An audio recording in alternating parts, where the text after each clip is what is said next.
টানা বৃষ্টি ও জোয়ারের পানির তোড়ে সড়ক ভেঙে যোগাযোগ বিচ্ছিন্ন হয়ে পড়েছে চট্টগ্রামের আনোয়ারা উপজেলার চাতুরী ইউনিয়নের ৩ গ্রামের ১০,০০০ মানুষের।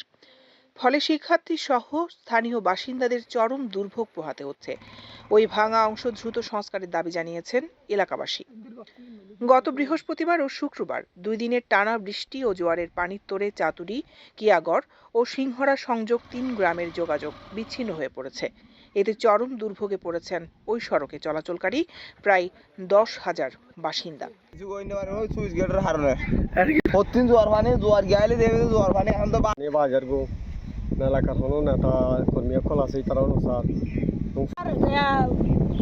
রাস্তা ভাঙি গিয়ে আর যাইতে আইনি পারে আর যে হস্ত মাইব হচ্ছে সুইচ গেট ভেঙে যাওয়ার কারণ আমাদের বিশেষ করে কি এখন আইলাম আইনের পর দিলাম তো বাঙ্গা এখন বিরেট হয়ে গেছে অনর পরে এখন হয়তো আছে বাঙ্গা ফেলাই বের হতা ছিল আবার ইঞ্জিনিয়ার রাকিব সাহেব আর ফোন দিয়ে গেল হয়তো আমি কালকে সকালবেলা এখানে আসবো।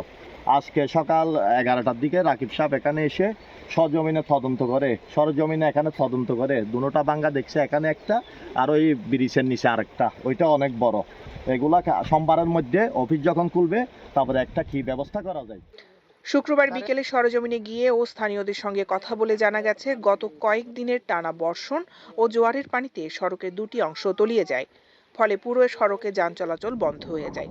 এই সড়ক দিয়ে কেয়াগড়, চাতুরী ও সিংহরা গ্রামের মানুষ চাকরি, বাজার, শিক্ষা, চিকিৎসা সহ নিত্য প্রয়োজনীয় যাতায়াত করে থাকেন। স্থানীয়রা হেঁটে সড়কে চলাচল সচল করতে সড়কের ভাঙা অংশে শুক্রবার বিকেলে একটি বাঁশের সাঁকো তৈরি করেছেন। এই সাঁকো দিয়েই ঝুঁকি নিয়ে শিশুসহ স্থানীয়রা সড়ক পারাপার হচ্ছেন। আনোয়ারা উপজেলা প্রকৌশলী জাহিদুল আলম চৌধুরী বলেন, দ্রুত সংস্কারের জন্য প্রয়োজনীয় ব্যবস্থা নেওয়া হবে। আজকে 2 দিন ধরে আসলে চাতুরী, সিংহরা এবং কেয়াগড়ের যে সংযোগ সড়কটি রয়েছে এটি জোয়ার এবং বৃষ্টির পানির কারণে তলিয়ে গেছে। আমরা চাই স্লুইস গেটটি মেরামতের মাধ্যমে টেকসই স্লুইস গেট হলে আসলে অত্র অঞ্চলের যে সমস্যা এটি সমাধান হবে।